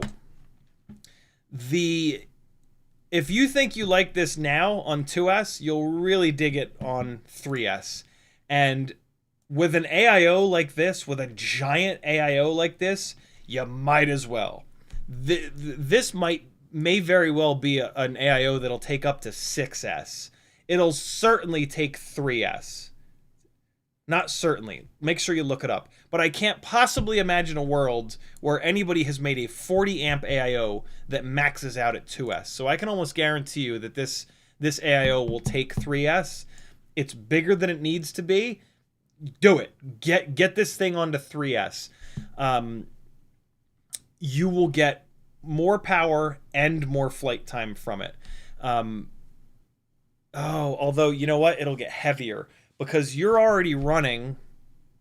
Well, not necessarily. There are some 300 mAh 3S batteries, but I don't know if I would run those. Yeah. I mean, if you want more power and or more runtime, 3S is the answer. My experience with the almost this identical setup in terms of motor size and propellers is that on 2S, the batteries sag pretty hard. 75% throttle limit on the 11,000 kV motor. That's a really, really, really good idea. And that might be enough of a throttle limit where it's not sagging that bad. But yeah, if you want more, then you're going to have to change the motors too, though. Yeah, that's expensive if you go to 3S on this, because you can't motor limit these down enough for 3S. And you're going to have to buy new batteries. So yeah, this is probably pretty damn optimized for 2S. Personally, I like 2S on the 2-inch builds. Once we get up to 2.5, it's got to be 3S for me. When I had my build similar to this, it just sagged the batteries too much. If you're getting 2 to 3 minutes flight time, though, I think that this throttle limit is saving you. I think that you're limiting this thing down enough that it's not hitting the batteries so hard that they're sagging like crazy. So yeah, Caddx Ant camera is great. The Gemfan 2520s are totally fine. 1202.5 motors are also like a little bit too small, which is probably also helping. If you went up to a 1203 or a 1204 motor, it would hammer the shit out of those batteries. And so, yeah, you are on the low side of the performance from a 2.5-inch propeller. And so if you want something that's sharper from like better response time or something that has more power than this, you're going to go up to a bigger motor, 1203 or a 1204 or a 1303. And you're going to go up to 3S. So that's a pretty big change for this thing. You're coming in, like, there's always a range where, like, you'll get really good performance in this range. And then if you go up above, it's going to be a little bit crazy. If you go down below, it's going to be a little bit, like, kind of loose and sloppy. You're in the bottom part of this window, but you're in the window. You're not outside of the window of, like, really good performance. I know, because I had practically this exact same setup. And so I am not surprised that you love this and you're flying a lot of batteries with it. If you plateau and you just want more performance, you can do it with this frame. But it's going to take, your motors are already a little bit too high of a KV, which you've figured out because you've throttle limited them down. And so it's going to take a set of motors and different batteries to get more performance out of this. But yeah, good build. You made the right choice on the motor limiting. It looks fairly clean, although get this cleaned up. Come on now. Get this cleaned up and tape these down, damn it. Tape your battery leads down, friends. Tape them or zip tie them down. When they're loose like this, it's way too easy for them to get snagged on a branch, come up into the propellers, and then get ripped off or just mangled. So yeah, do that for sure. Other than that, it's looking good. Good part selection. Good stuff, sadistic rigger. You've been beefed. Gonna buy it. Are you gonna fly? I'm probably not gonna fly, but I do want to get caught up on chat. And boy, is it difficult to fly and answer the thoughtful questions that... let's try it, though. Maybe it's... nope, I didn't put the charger on charge. So, okay, we're not flying. I had the storage charging because I still have batteries with juice left in them from the thing this weekend. So, we will not fly, but I will get caught up on the chat. Where the hell was I? CRC Fab 2372 says, this is my safety build. South Florida is 95% airspaces. The 5 inches a different version though, but all points are true. The 850 definitely fly better and sag less. So, as always, you sons of bitches have a different name on Discord, from Facebook, from Instagram, from YouTube, and I can never keep track of who's who, but we're going to figure this out, goddammit. Pretty sure it's the guy that's running 650. Yeah, that's exactly my thought. So let's where the hell was that? Oh, I got through a bunch tonight. Look at me. So like I think it's Enigma. I think it's Enigma. Yeah, one of the Granderinos. 5 inches different version. All parts are true. 850 definitely fly better and sag less. Okay. Yep. So that makes total sense. Very cool. We left off there. Okay, good. And Ryan Sadat says, you managed to fit a capacitor in your Max Frames M2 or Caillou Mini or any of your micro open prop builds? No, I didn't even bother trying. I build anything smaller than 5-inch, I build it without a capacitor. And then if there is a reason to add one, I'll try to add one. But nowadays, most AIOs have enough internal capacitance. All those little rectangles on the board, those are itty bitty little capacitors. And yeah, most manufacturers have figured this out, and they've put enough of those little bastards on there that, for micros at least, that you don't need to add any more capacitance with an external capacitor. Unless you're doing like some crazy high power build. Something to always remember with capacitance is that if you do a fairly low power build, you will practically never have an issue. You'll only typically run into issues with really the more powerful the drivetrain, the more garbage, the more electrical noise, the more shit that the ESC has to deal with. So if you keep the power from being insane, then a lot of times you don't have to deal with this. But yeah, if you're building a crazy powerful build, every once in a while you'll run into it, and you'll have to do annoying things like trying to fit an external capacitor into a frame that doesn't have space for it. So yeah, if you have a build that you absolutely love, but there's an electrical noise issue, and there's just absolutely no way to put a capacitor in, one way around it is just to make less power, less pitchy props, smaller motors, lower kV motors, motor limiting even. That would be a scenario where you would absolutely want to use motor limiting rather than throttle limiting, because the motor limiting in the PIDs tab pulls the PIDs down in addition to your throttle. Throttle limiting in the rates tab only limits your throttle. It still lets the PIDs have access to full power. And the PIDs are always spitting the motors up and down.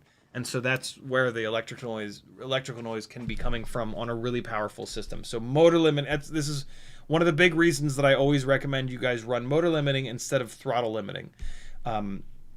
Because if you've got so much power that you want less, which is the only time that you're going to use any sort of limiting, in my opinion, the PIDs you also want the PIDs to have access to less. And so, yeah, use motor limiting, not throttle limiting. AlexOr90 says, what frame would you recommend for fitting all the components from my Pavo Femto? Oh, brother, that is way too open-ended of a question. The frames that I run are almost certainly going to be different than the frames that you're going to want. I've been flying for over a decade. I crash often. I crash hard. I typically fly HD video systems, which are heavier. And so, yeah, that question that you're answering, the question that you're asking, anybody that gives you an answer to that question there as you wrote it means nothing, because the question that you asked doesn't have any actual information to tell the person that you're asking it to how to answer it properly. That your question would be like if you were super into cars and I wasn't. If I just came to you and said, like, yo, dude, what car should I buy? No idea. Am I going to be off-roading? Am I going to be drag racing? Am I going to be commuting? Right? Like, it's that is nowhere near enough information to get a decent answer. if you ask that question on Reddit, on Facebook groups, you'll get a bunch of answers from people that don't give a shit. They just want to look smart. They just want to help. The answers that they're going to give you are pretty much what their favorite frame is. That doesn't do you any good. You're a different person. You're flying in a different place. You're at a different experience level, right? And so careful with asking questions like that, because the answers that you'll get are completely worthless, to just be totally honest with you. If that sounds a little harsh, this might not be the answer that you want, but this is the answer that you need. You need to add a lot more context to get a good answer. What kind of runtime are you looking for? How often do you crash? How long have you been flying? How hard do you crash? How fast do you fly? How much power do you want? What other builds do you have that you'd like or don't like? The only way that I've figured out how to have those conversations and give you the right answer is with a one-on-one phone call, video conference. Over on CiottiFPV.com, there's a link to my Fiverr, and on my Fiverr page, one of the things that I do on there is build planning. And that's exactly what that is. I ask you about 15 to 20 minutes worth of questions in order to figure that out. And then I can recommend a frame, a set of motors, a propeller, a voltage, a all-up weight, all that jazz. So, yeah. If you want to just randomly ask that question, you'll get a bunch of answers, and then you can basically just close your eyes and point to a frame and order it, and maybe it'll work. Maybe it won't. It certainly won't be something that's dialed in for you. But it will be something that flies, and then you can do all that hard work of crashing it, seeing how it crashes, seeing how it builds, seeing if it does any of the things that you enjoy, and then you can buy a different frame and a different set of motors and a different AIO and then a different frame and a different set of motors. And you can take the path that I did over the last 10 years and spend thousands and thousands of dollars. Or you can spend $40 for a half an hour, $60 for an hour, and I can dial you in so that you don't have to go through that cycle. That cycle is kind of fun because you get to buy a bunch of shit and break a bunch of shit, but it's a long cycle. It's years in a lot of cases. And so, yeah. We got you on both sides. If you watch enough of these live streams, I try to put all the information that I know into these. And so if you watch enough of these live streams, you can probably learn enough to dial something in pretty decent. But not as perfectly as somebody with over a decades of experience sitting down with you one-on-one and just absolutely nailing every single point. So, yeah. HappyModel has an important... Say again? HappyModel has an important comment on this particular bind and fly. He says the Femto AIO has the power in a stub off the back of the AIO, so frames will be. So it's got the AIO has a thing that juts on. Right. Good luck. Yeah. So that. Yeah. Right. Right off the rip, you're gonna have to find a frame that's got some clearance in the back. I've never thought about that when looking at frames, so I don't know any offhand. But yeah, that you're just look at your AIO and then maybe even take some like measurements of it, and then when you're looking for frames, you're gonna have to figure that out. So yeah, there you go. Hopefully that gets you pointed in the right direction. Danzel the Terrible says, "What frequency crystal do you use / suggest?" Oh my god, dude. Oh yeah, growing up, RC stuff, you would have to put crystals into the goddamn transmitters and into the receivers. And so like if you wanted to drive with other people, you'd have to bring a bunch of crystals or pre-plan it so that you weren't all on the same crystals. Boy, I haven't thought about that in forever. Whereas nowadays, you know, ELRS, I mean, shit, even going back to like FR Sky stuff, it would frequency hop until it found an open channel, so you didn't have to do that kind of nonsense.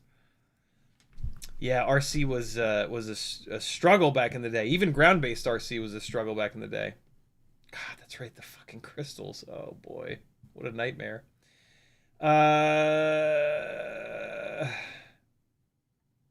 Nyafu says, is the BetaFPV 3-mount Bingle Bongle AIO the best one currently? I've had 2 die and 2 are on life support.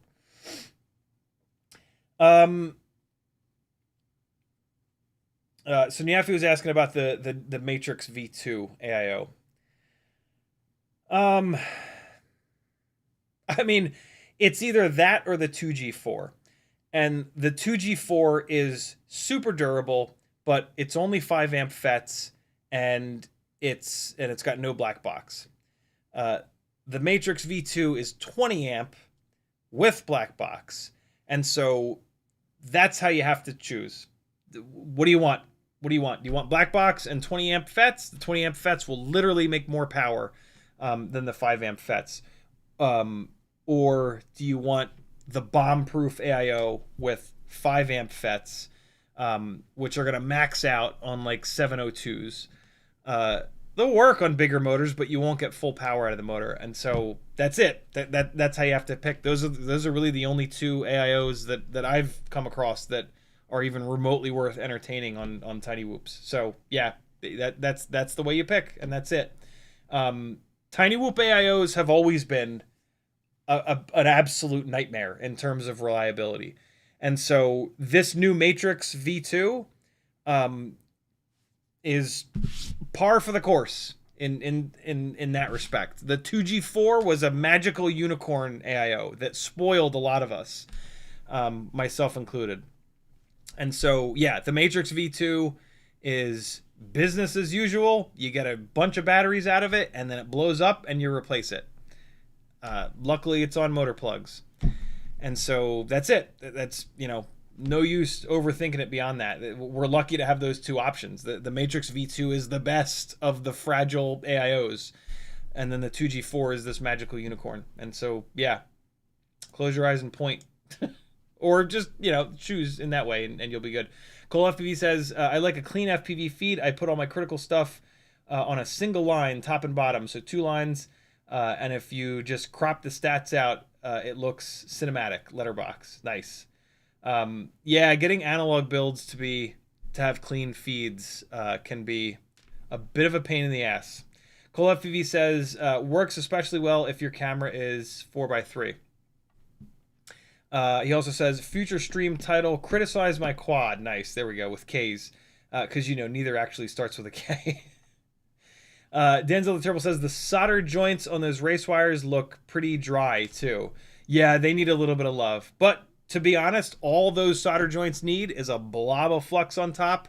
Hold that wire in place, drop that soldering iron down, give it a few seconds, and they'll be right as rain. Nyafu says, have you heard of the GEP-RC Darkstar 25? I have. Looks like a rippable Cinewoop. Yeah, that's the one with the kinda indestructible ducts, I think.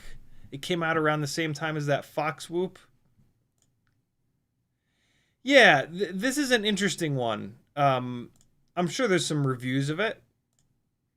I don't know. The full canopy thing, like, it tends to get really loud. But so many do it. GPS in the back. Yeah, it could be good. It's a lot of money. But it's got O4 built in, probably. Yeah, O4 Pro built in. Could be good. I don't know, dude. It's so hard with these bind and flies. What are the motors? 35 amp AIO. So you'll never blow that up. Motors are 1404 4600 kV. So that's a little low on kV for a 2.5 inch setup. But you could put like a 5-blade prop on here. 5-blade 2.5 inch prop. It would be really quiet. It would be really grippy. And those would be just big enough motors for it. So not a terrible motor selection on here. As it sits like this, it's going to be a little underpowered. But, it's a little itty-bitty Cinewoop. It's probably pretty good. If you can find some reviews on it, listen to them. If you can find some reviews from Nick Burns on it, listen to it. Anybody else? Be careful. Be careful. B. Kirk says, did you see Bardwell's recent soldering iron video? I saw the thumbnail. I didn't click through, though. Secure S99 portable soldering iron. What's the one thing that he doesn't like about it? I think it's that it doesn't take enough voltage. I think I saw in the thumbnail, the bottom says like max 22 volts. So if you plug a 6S battery into it, it'll catch on fire. I'm assuming that's the main problem with it. my portable throw in my bag soldering iron is a secure, and I've used it a few times and it's been totally fine. So yeah, it doesn't surprise me that that thing is good, other than that one issue that I'm sure he talked about. Jimmy the Cow's plugging in on channel 8. Frank Dr. Nicholas says, I have that iron, haven't watched this video, but just bought and prefer this portable soldering iron. With a link to the what the fuck? FN. Who has ever made a word that with those two letters together? What do you do? Why? Why? Why? There you go. Frank Nicholas knows his shit. And so I'm sure that this is a good soldering iron. I clicked the wrong thing. Now I got a window that won't close. There we go. Oh, God. Stop it. YouTube, please. Fix your shit. Ryan Sadat says, I've been thinking, do you know if there's any reason they don't make the motor shafts and bell out of a single piece of metal so there isn't a laser weld to break the bond between them? It probably has to do with the fact that they need to get magnets into the bell, and the motor shaft being there would make that process an absolute nightmare. Alternatively, it could be that they're using different metals between those two. The motor shaft... Go ahead. The bell's typically aluminum or steel. Yep. Because you want the bell to be as light as possible, and then you want the shaft to be as strong as possible, right? The bell material is getting wider, and so it's the weight of the bell is way more important. The motor shaft you could make out of fucking lead, and it wouldn't matter because it's like when you do this and pull your arms in. And so the motor shaft is all about strength, and the weight doesn't really matter. The bell, the weight absolutely matters. So yeah, between those two things, or maybe both of those things, are the answer to that. FizzPV says, mine is a rig. It's a revision to your Land Here shirt. Oh, okay. Hold on. Let's see. I think he said it was the bottom. Oh, look at that. Very cool. Sweet. CMYK is actually, I asked him if he could start thinking about a revision to it. So he's sort of on the case, but that's actually pretty cool. I dig that. It's been beefed. Hold on, I gotta beef it. I beefed it. There we go. Let me get back into the chat here.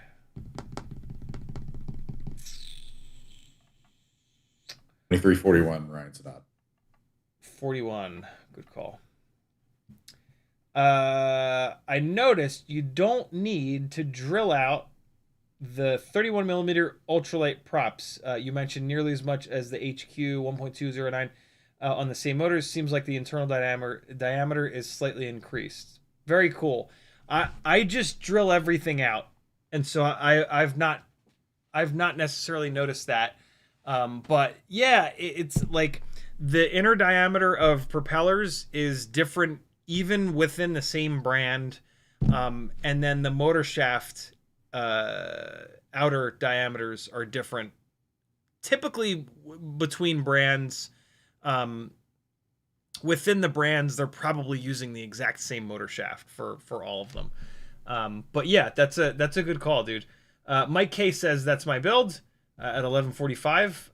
That was one of the later ones, I'm assuming.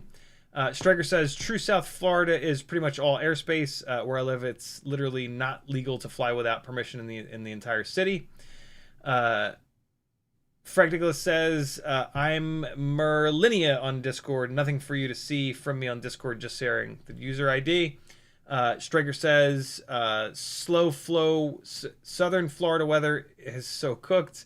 I genuinely have to go to, like, it hurts me to say cooked. It hurts me to say, it's just deep hurt to say these things that are just, they're just, the cool things that the cool people say. It hurts me.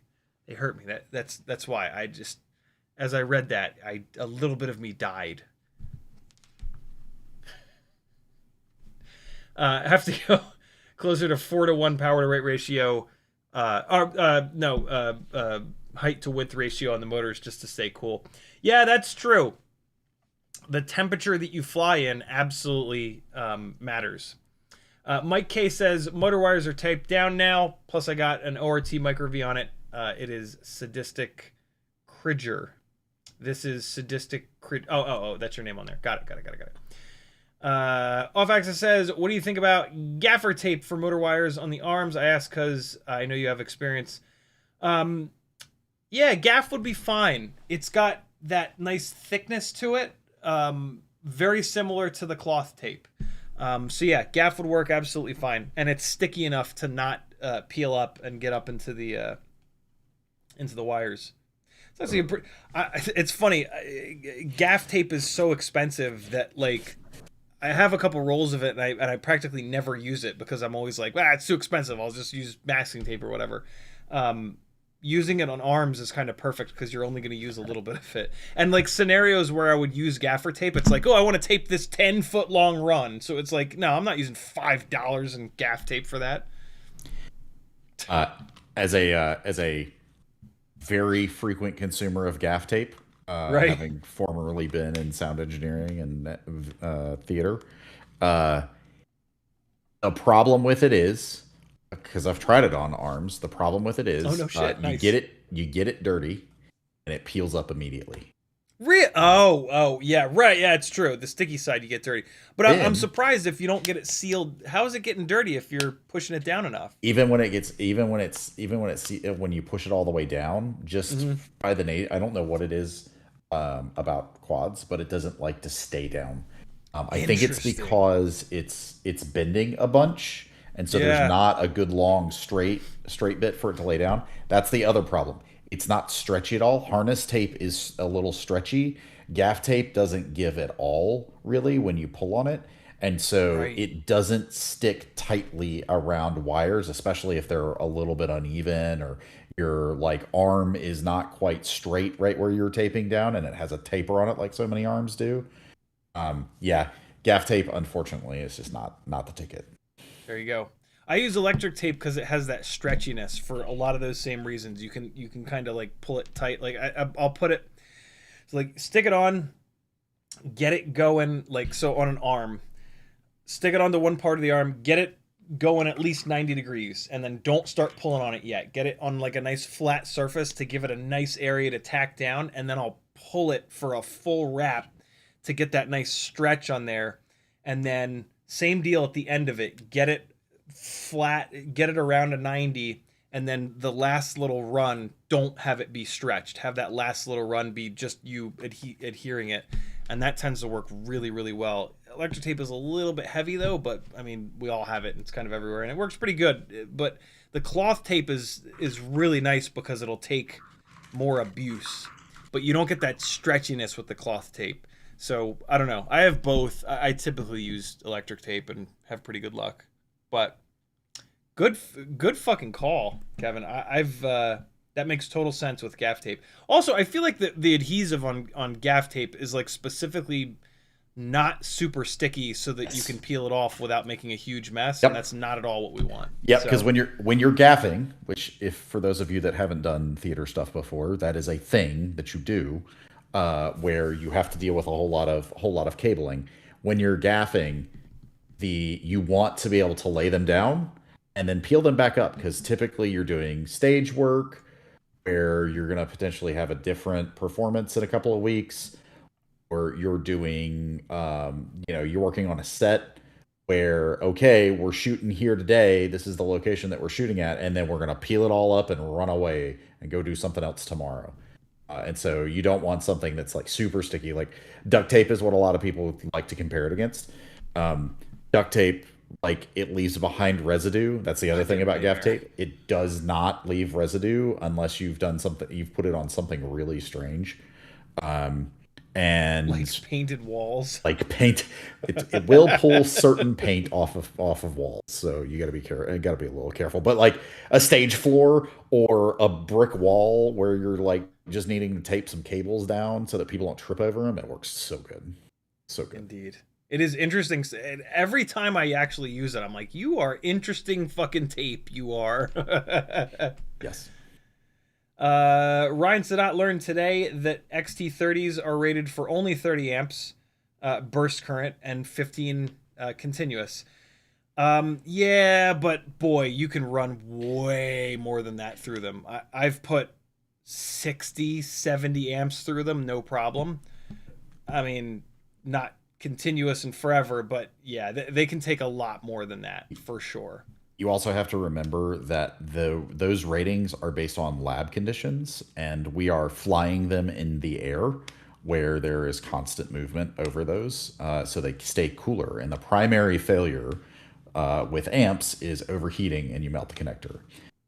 There was years ago somebody that actually tested XT60s, like the max capacity of XT60s. Ciotti, do you remember this video where it like literally he like had it on a wire and he like caught the wire on fire, literally took it into its ultimate melting point? They'll take a lot more than that. That's just what they're rated at, and you got to remember, ratings are guarantees, especially in lab conditions. So you get to we move into the safety margin, let's say. Yeah, indeed. Daniel says, have you had issues with micro scratches on your HD0 G2 goggles? I have the version 1s, and I've not had any issues with them at all, other than like every once in a while they just act weird, and they will make my video files .ts at seemingly random sometimes. But other than that, they've been awesome. I saw a thumbnail of a Bardwell video about the switches, and it felt from the video title like he's been having some problems with his HD0 goggles too. Go watch it. I'm sure he talks all about it. But no, my V1s have been absolutely awesome. If you're having problem with scratches on your HD0 goggle 2s, contact HD0 support and they will get you set up. There it is. Mike K is planning a 4S 2.5-inch quad milla build right now with an 04 wide full freestyle running 4S 380 to 650. Nice. That would be the Jin frame, the DJINN frame. That'll be cool. That is a great frame. You'll dig that. Off Axis says, sound it out. LOL JK. Frank, Dr. Nicholas. It's Finercy, and they make what is debatably the best like handheld multimeter and oscilloscope. I literally bought one a couple of weeks ago, and I think Nads Tech was talking about it today. Wouldn't surprise me. Yeah. He knows what's what. Frank says, now I know how to pronounce it, Finercy makes electronic testing equipment. I own no clue on the name, probably due to Chinglish translation. Yeah, they are very Chinese. Strager says, Finercy, clearly. CiottiFPV says, does gaff tape dry out if you don't use it? Will it go bad? I don't think so. I have some that's pretty old that I've used. I've got some 5-year-old gaff tape that still sticks just as good today as it did years ago. Unlike duct tape. Everybody should take their rolls of duct tape and throw them out the window. It's so good in some scenarios, but oh my god, it's such a nightmare in others. It's not even used for what the name is anymore. If you're actually doing HVAC, there is they use like aluminum tape on the aluminum ducts, and there's a different type of fabric tape that they'd use on the flexible ducting. Nobody uses duct tape for ducting anymore. That should tell you how good it is, in air quotes. Yafu says .ts stands for this shit because it's a terrible format and the dude who made it should be ashamed. And then Ryan said that with the last comment of the live stream, says, I think the connector ratings are where they start heating up and lose efficiency. That would make sense. Yeah. And might make sense to move to a bigger connector if efficiency is number one, like Kebab was doing on XT30 on 1S. Yeah, the easy rule that we've had in FPV forever is that 5-inch builds, XT60, anything smaller than that, XT30. Lately, though, with 04 Pros, you could do like an 04 Pro build and a 4-inch frame with some pretty nasty motors. And you maybe would want to stick with an XT60 there. But the other thing that I think is more important is that, like, if you need to plug and unplug batteries in the cold or quickly and reliably, XT fucking 60, friends. I made the mistake of building the live broadcast rigs, the first generation of them with XT30, and it sucked. Like in like sweaty hands and shit like that, flying in the middle of the summer at these cycling races, every once in a while those XT30s would fight me. And so, yeah, XT60s are legitimately heavier, and on a micro, it's not nothing, but boy, are they easier to deal with. It's just sometimes not so much anymore, but it used to be a scenario where like you could only get batteries, you could only get the smaller batteries with XT30s, but like nowadays, even the smaller batteries, like the 4S850s, for example, there will be an XT60 version and an XT30 version. Of course, you can cut the battery leads off and solder your own on, but if you don't have to ever solder to a battery, don't ever solder to a battery, because it's a great way to burn your shit down. So, yeah. There you go, friends. Any last second thoughts, Kevin? TS is actually a wonderful format, and especially for what we do, where your goggles might cut out, it is what you actually want to use. MPEG will fry your stuff if it gets cut at a certain time. It's true, and it is a pain in the ass to repair. It is repairable, but it is a pain in the ass to repair. But .ts can go to hell forever. We're not flying shit that's that important. That's where I'm at with it. Frank Dr. Nicholas says transport stream is how high def ATSC TV is encoded. It's easy to convert to MPEG. Just change the container type. That is true. Isn't the reason you don't like it because it doesn't import into that stupid Adobe product that sucks? Pretty much. I mean, it's just in general, working with it in the operating system is fucking annoying. I also can't just hit spacebar and have the files play. But yeah, it is absolutely a first world problem to say that TS sucks. But you know, hey, we're flying drones. We're first worlders. Thanks for hanging out, people. I hope you enjoyed me. What did I name the stream? Not berate roast. Your builds. Berate. I hope you enjoyed me berating some builds. I'll see you guys again on Wednesday at 10 o'clock Eastern time. Be good. CiottiFPV.com if you like these live streams. If you don't support me, I'll die. And if I'm dead, I won't be able to live stream anymore. So be good. See you on Wednesday. Here comes some more Chasing RC Drift Cars. Kevin, thank you again, as always. You're welcome. Let's play this one here. Hopefully I'm not flying like a buffoon. Be good, people. Maybe some edits coming. Maybe not. Probably not.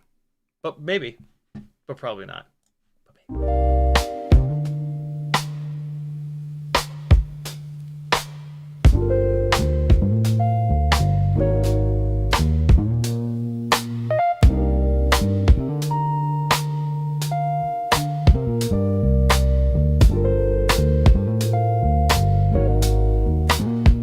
Yeah. Out in the yard where the grass grows wild, CiottiFPV's goggles locked, grinning like a child. Teddy Spaghetti's fur flies and jet wash dreams, yeah. Chasing small whoops like a dog possessed fiend. Eyes on a neon blur, hard in the chase. Bit fuzz and prop spin all tangled in place, yeah. Four-legged rebel with a rotor stir tail in the circus of the sky. They never fail. CiottiFPV, Teddy Spaghetti, dynamic duo kings, barking at the breeze, throttling at top speed. They zooming through hoops, flipping in style. That schnauzer's got throttle and a toothy smile. Yeah, yeah, yeah. Shotty's on sticks, Teddy's on paws. Side by side, legends breaking all the laws. Through the kitchen, over couch scale terrain. Backyard mayhem in their flight domain. No ground too sacred, no loop too tight. Fuzz, fuel, fury ignites the night. When pilot and pup lock eyes on the prize, every whoop they conquer is a fresh cut surprise. Yeah, Yo, Shotty behind the sticks, Teddy's leading the pack. Prop guard missiles unleashed, never looking back. No leash, no map, just freestyle mic. They on the dog drone streets every day and night. Said whoops, hitting low, gotta nail the dive, Teddy. Push throttle up, feel the beast come alive. I see the neon arc, got the sticks locked in, Teddy. Yeah, let's rip this loop, ride the roar of the wind, Teddy. Yep. Yeah, CiottiFPV, Teddy's spaghetti, diamond at duo kings, barking at the breeze, throttling at top speed, zooming through hoops, flipping in style. That schnauzer's got throttle and a toothy smile. Teddy's spaghetti. Barking at the breeze, falling at top speed things, zooming through hoops, flipping in style. That schnauzer's got throttle and a toothy smile. Yeah, when you hear that bar cut the rotor hum, you know Ciotti and Teddy's mission's just begun. FPVs, fur-faced legends, legends singing loud. Yeah, Teddy spaghetti and CiottiFPV always proud.